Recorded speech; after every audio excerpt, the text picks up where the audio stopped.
Assalamualaikum warahmatullahi wabarakatuh. Waalaikumsalam warahmatullahi wabarakatuh. Selamat pagi anak-anak. Pagi, Bu. Apa kabar kalian hari ini? Alhamdulillah.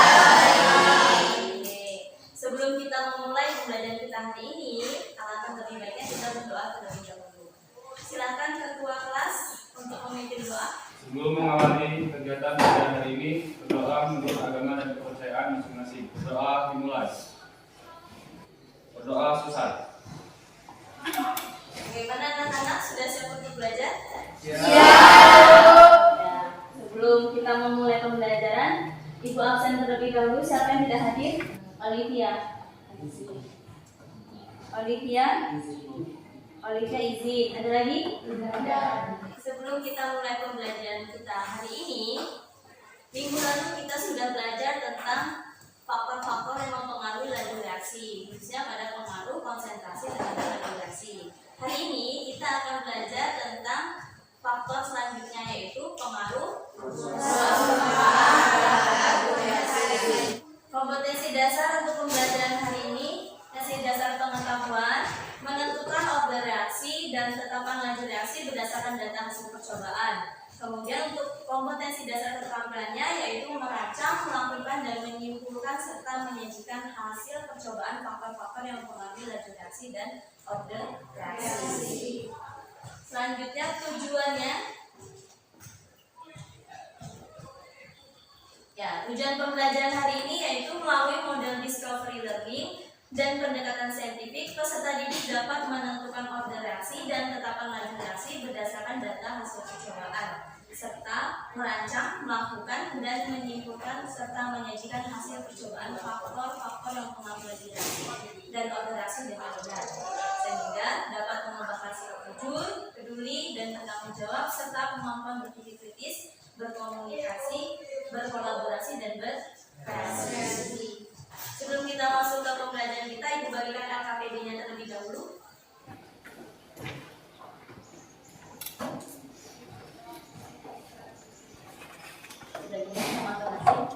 Sudah dapat semua LKPD-nya? Ya. Oke, kalau sudah, kegiatan yang pertama yaitu mengamati. Sudah dilihat gambar di depan? Sudah. Gambar apa itu?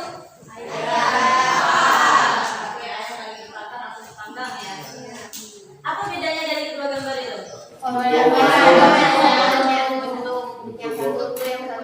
bentuk atau ukurannya. Gimana? Kalau yang sebelah sana gambar saku gimana gambar saku? Gambar saku bentuknya dipotong-potong. Kemudian yang gambar dua? Kemudian gambar selanjutnya. Oke, yang sebelah gambar tiga? Yang gambar tiga tentang yang sudah dimasak dalam bentuk utuh. Yang gambar tiga? Oke, kemudian yang sebelah kanannya atau gambar empatnya? Oke, sudah dimasak bentuknya utuh. Kalau dari gambar itu kira-kira mana yang lebih cepat matang? Oke, dari gambar ini kalian sudah mengamati dan mencermati. Silakan jika ada yang ingin ditanyakan. Oke, silakan. Kenapa kalau dipotong-potong gitu lebih cepat matang? Kentang Ayam sama kentangnya. Kenapa lebih cepat matang? Iya. Oke, bagus sekali pertanyaannya. Untuk menjawab pertanyaan dari teman-teman kalian tadi, kita akan melakukan pembelajaran kita hari ini ya. Kita ke tahap selanjutnya, kalian mencoba. Jadi kalian cermati wacana yang ada. Setelah kalian mengamati wacana tersebut, kalian tentukan variabel-variabelnya. 15 menit cukup? Oke, silakan kalian kerjakan.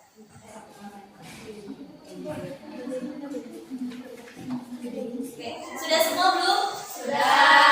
Kalau sudah kita presentasikan yang soal pertama. Ayo, siapa yang mau presentasi? Mau kemana? Mau ke oke, boleh silakan. Berdasarkan wacana tersebut, tentukan variabel-variabel dalam percobaan yang dilakukan.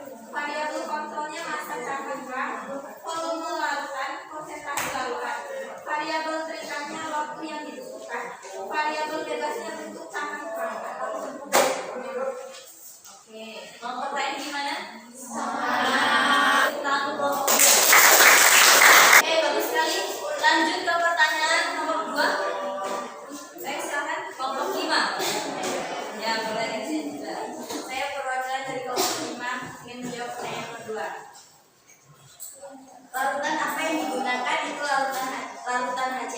berapa konsentrasi yang digunakan 2 molar, berapa volume larutan yang digunakan 5 mili, senyawa padat apa yang digunakan cangkang kerang, bagaimana bentuk dari senyawa padat tersebut, dan keping. Oke, gimana kelompok lain? Sama seperti itu? Ya. Oke, bagus sekalian. Kelompok 5. Ya.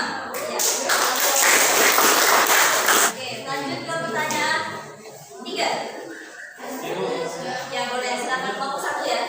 Nama saya Reza dan saya akan membacakan prosedur percobaannya. Langkah yang pertama yaitu menyiapkan alat dan bahan. Kedua, ambil larutan sebanyak 5 mili ke dalam gelas ukur. Ketiga, pindahkan larutan ke dalam tabung reaksi. Keempat, siapkan campuran berbentuk serbuk dan pimpinan.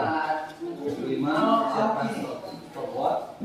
Yang keenam, masukkan campuran ke dalam larutan HCl sambil menghidupkan stopwatch. Yang ketujuh, mengamati larutan yang ada mengamati proses yang ada di tabung reaksi. Mencatat hasil pengamatan ke dalam tabel. Oke, bagus sekali kelompok 1. Yang lain gimana? Sama intinya sama beda kata. Intinya sama beda kata. Iya. Oke, bagus sekalian untuk kelompok 1. Tekan untuk kelompok 1. Baik, prosedur yang kalian rancang sudah benar.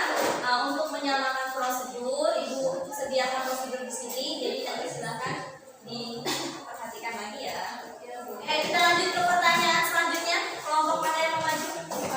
Oke, Mas, silakan. Alat dan bahan percobaan alat, gelas ukur, batu ukur, pipet, tabung reaksi, corong, stopwatch. Bahannya larutan HCl 2 molar, cangkang kerang, serbuk dan kepingan 0,1 gram. Oke, bagaimana kelompok lain? Sama. Bagus sekali ya, benar jawabannya. Terima kasih untuk kelompok 1. Oke, selanjutnya kita akan melakukan percobaan. Kita tidak berkerumun, kita perwakilan saja, setiap kelompok perwakilan saja untuk mengambil alat dan bahan yang ada di belakang itu disediakan di belakang sebelah sana ya. Silakan langsung ambil aja alat dan bahannya.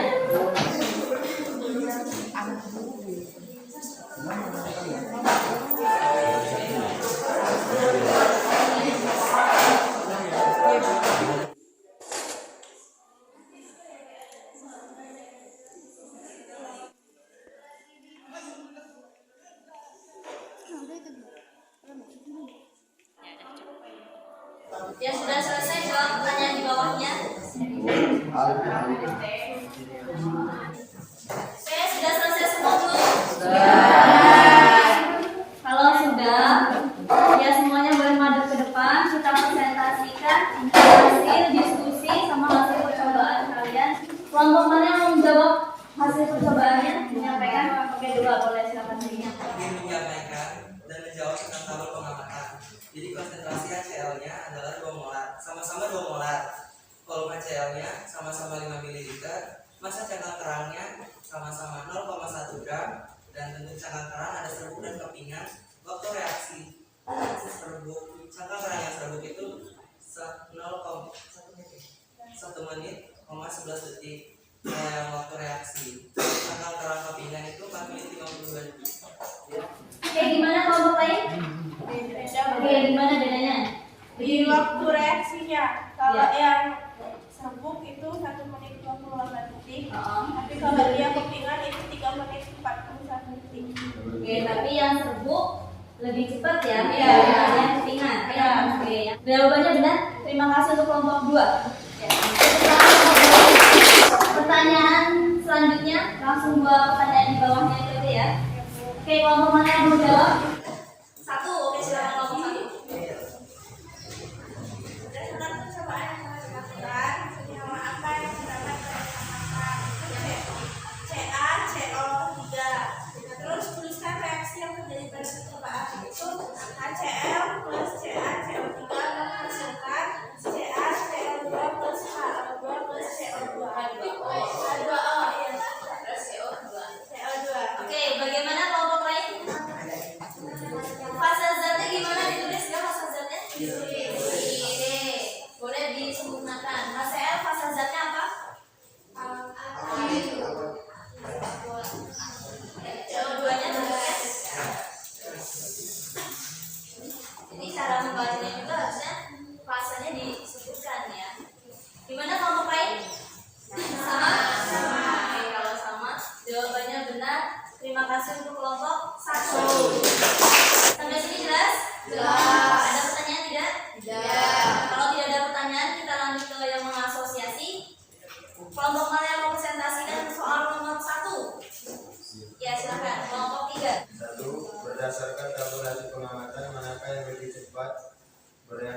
apakah cangkang kerang dalam bentuk serbuk datang dengan betina?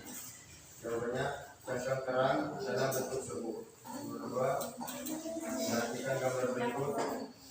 Hitunglah luas permukaan kubus utuh dan kubus yang sudah dibagi 8 berikut. Luas permukaan bidang sentuh kubus utuh ialah 6 cm. Luas permukaan bidang sentuh kubus yang sudah dibagi 8 ialah 12 cm. Jadi luas permukaan bidang sentuh kubus utuh lebih kecil dibandingkan luas permukaan bidang sentuh kubus yang sudah dibagi 8. Oke, baik sekali. Oke, silakan duduk. Terima kasih. Oke, kita bahas dulu. Jadi ini ada analogi, ada kubus di situ. Kubusnya yang pertama bentuk utuh, kemudian yang dibagi atau dipotong jadi 8, itu ada potong itu dengan ukuran 0,5 sama 0,5 sisinya ya. Oke, ternyata hasilnya bagaimana? Luas permukaan yang utuh sama yang sudah dipotong lebih besar yang mana? Ya, seperti yang sudah dipotong. Jadi seperti misalnya kamu memotong kentang, ya. Kalau ukurannya semakin kecil berarti luas permukaannya semakin besar. Terus sekali lanjut ke pertanyaan nomor 3. Oke, silakan kelompok 5. 3. Berdasarkan analogi pada pernyataan nomor 2, urutkan luas permukaan bidang sentuh cangkang kerang yang digunakan dari yang terbesar sampai yang terkecil. Jadi cangkang kerang yang digunakan dari yang terbesar sampai yang terkecil yaitu cangkang kerang serbuk dan cangkang kerang keping. Luas permukaannya ya. Ya. Jadi lebih besar yang serbuk. Oke, bagus sekali ya. Selanjutnya, berdasarkan data pengamatan bagaimana pengaruh luas permukaan cangkang keras yang digunakan terhadap cangkang kerang yang digunakan terhadap waktu yang dibutuhkan saat cangkang kerang habis bereaksi. Jadi, semakin luas permukaan maka waktu yang dibutuhkan saat cangkang kerang habis bereaksi semakin sedikit. Oke, di mana kelompok lain? Sama. Oke, bagus sekali untuk kelompok 5. Ya. Pertanyaan terakhir. Ya, boleh Pak. Dari percobaan luas permukaan terhadap laju reaksi yang telah dilakukan, bagaimana pengaruh luas permukaan terhadap laju reaksi? Semakin besar luas permukaan, maka semakin cepat habis bereaksi. Bagaimana kelompok lain? Semakin besar luas permukaannya, maka semakin besar laju reaksi. Oke, semakin besar luas permukaannya, maka semakin besar laju reaksi. Bagus sekali, terima kasih untuk kelompok 4. Baik, sudah selesai pembelajaran kita hari ini. Ada yang bisa membantu kita untuk menyimpulkan kegiatan pembelajaran kita hari ini? Kelompok 2, kayak gimana kesimpulannya? Jadi kesimpulannya, semakin besar luas permukaan, maka semakin cepat laju reaksi, begitupun sebaliknya. Oke, terima kasih. Tepuk tangan untuk kelompok 1. Pertanyaan jelas ya? Jelas. Oke. Kita balik ke pertanyaan yang awal tadi. Masih ingat yang pada kegiatan mengamati? Pertanyaan teman-teman kalian tadi sudah terjawab belum? Sudah. Oke, gimana ayo siapa yang mau menjelaskan? Andy lagi? Ya, boleh. Pertanyaannya kan tadi, apa yang mempengaruhi kecepatan makanan yang dipotong kecil-kecil dibandingkan makanan yang utuh?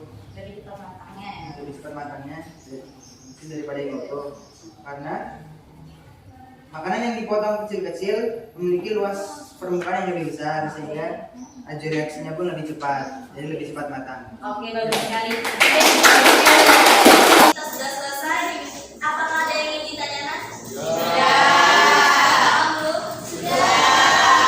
Untuk mengakhiri pembelajaran kita hari ini, silakan ketua kelas untuk memimpin doa. Mengakhiri kegiatan pelajaran hari ini, berdoa menurut agama dan kepercayaan masing-masing. Berdoa dimulai. Doa selesai. Salam kepada Ibu Guru. Assalamualaikum warahmatullahi